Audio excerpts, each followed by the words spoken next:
बिबट्याने हल्ला केला आणि सुदैवाने रस्त्यात खड्डा आल्याने गाडी जोरात आदळली आणि बिबट्याची पकड सुटल्याने ज्ञानेश्वर लोखंडे हे शिक्षक वाचले।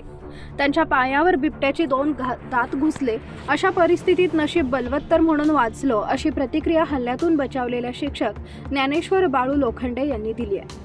वळती तालुका आंबेगाव येथील लोंढे वस्तीत दबा धरून बसलेल्या बिबट्याने दुचाकीवरून चाललेल्या शिक्षकावर हल्ला केला, पण रस्त्यात खड्डा आल्याने बिबट्याला हल्ला करता आला नाही। ही घटना शनिवार दिनांक 25 रोजी सायंकाळी 7:30 वाजण्याच्या सुमारास घडली। आंबेगाव तालुक्यातील वळती ते शिंगवे रस्त्यावर लोंढेमळा असून येथील पुलानजीक कायम बिबट्याचे वास्तव्य आहे। शनिवार दिनांक 25 रोजी सायंकाळी 7:30 वाजण्याच्या सुमारास जनावरांच्या गवतामध्ये दबा धरून बसलेल्या बिबट्याने एका 4 चाकी वाहनाचा पाठलाग केला।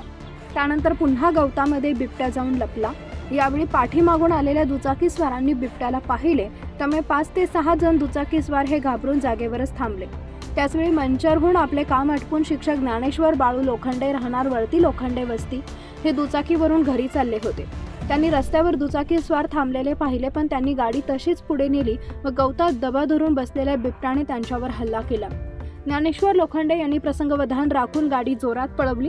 सुदैवाने रस्त्यात खड्डा आल्याने गाडी जोरात आदळली आणि बिबट्याची पकड सुटली व ज्ञानेश्वर लोखंडे हे शिक्षक वाचले। त्यांच्या पायावर बिबट्याचे 2 दात घुसलेत।